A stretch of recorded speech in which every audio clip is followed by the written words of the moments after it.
விசித்திரம் நிறைந்த பல வழக்குகளை சந்தித்திருக்கிறது. புதுமையான மனிதர்களை கண்டிருக்கிறது. ஆனால் இவ்வழக்கு விசித்திரமும் அல்ல, வழக்காடும் நானும் புதுமையான மனிதனும் அல்ல. வாழ்க்கை பாதையிலே சர்வ சாதாரணமாக தென்படக்கூடிய ஒரு ஜீவம்தான் நான்.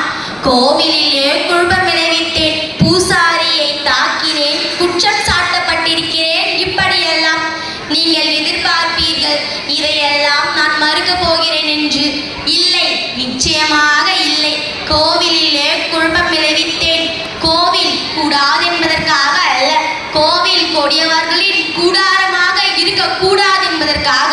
பூசாரியை தாக்கினேன், அவன் பக்தன் என்பதற்காக அல்ல, பக்தி பகல் வேஷம் ஆகிவிட்டதை கண்டிப்பதற்காக. உனக்கேன் இவ்வளவு அக்கறை? உலகத்தில் யாருக்கும் இல்லாத அக்கறை என்று கேட்பீர்கள். நானே பாதிக்கப்பட்டேன், நேரடியாக பாதிக்கப்பட்டேன். சுயநலம் என்பீர்கள். என் சுயநலத்தில் பொதுநலமும் கலந்திருக்கிறது.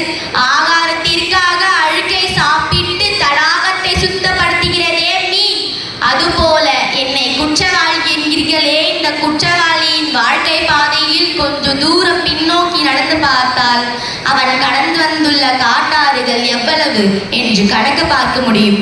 பாட்டொலிக்கும் குயில் இசையில்லை என் பாதையில் படம் எடுத்தாடும் பாம்புகள் எழுந்திருக்கிறது. தென்றலை தீண்டியதில் நான் தீயை தாண்டியிருக்கிறேன். கேளுங்கள் என் கதையை. நீதிபதி அவர்களே, தீர்ப்பெழுதும் முன் தயவு செய்து கேளுங்கள். தமிழ்நாட்டிலே இத்திருவிடத்திலே பிறந்தவன் நான். பிறக்க ஒரு நாடு, பிழைக்க ஒரு நாடு. தமிழ்நாட்டின் தலையெழுத்திற்கு நான் என்ன விதிவிலக்கா? ரன்கூன் அது என் உயிரை வளர்த்தது, என்னை உயர்ந்தவன் ஆக்கியது. திருமணம் கோலத்தில் இருந்தேன், தங்கையை காண வந்தேன். மோசடி வழக்கில் ஈடுபட்டு இதோ உங்கள் முன்னே நிற்கிறாளே இந்த ஜாலக்காரி ஜாலி.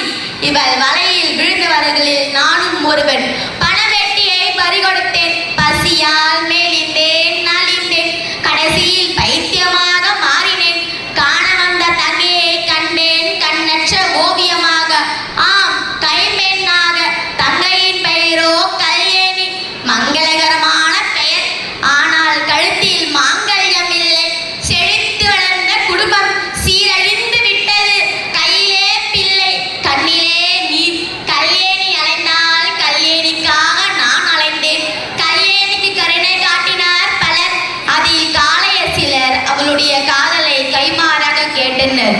கடவுள் பக்தர்கள் கல்யாணியை காப்பாற்ற முன்வந்தார்கள். பிரதி உபகரணமாக அவள் கடைக்கண் பார்வையை காணிக்கையாக கேட்டார்கள். அவர்களில் தலைவனானவன் இதோ இந்த பூசாரி. கல்யாணியின் கற்பை காணிக்கையாக கேட்டிருக்கிறான். பராசக்தியின் பெயரால், உலக மாதாவின் பெயரால் கல்யாணி உலகத்தில் புழுவாக துடித்தபடியாவது உயிரோடு இருந்திருப்பாள்.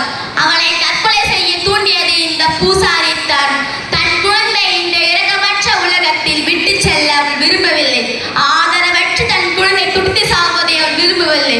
அவளே கொன்று விட்டாள். விரும்புவர்களை கொல்வது விந்தை அல்ல. உலக உத்தமர் காந்தி, அகிம்சா மூர்த்தி, ஜீவ காருண்ய சிலர் அவரே நோயால் துடித்து கொண்டிருந்த கன்றுக்குட்டியை கொன்றுவிட சொல்லியிருக்கிறார். அது கஷ்டமுறுவதை காண சகிக்காமல். நன்றி, வணக்கம்.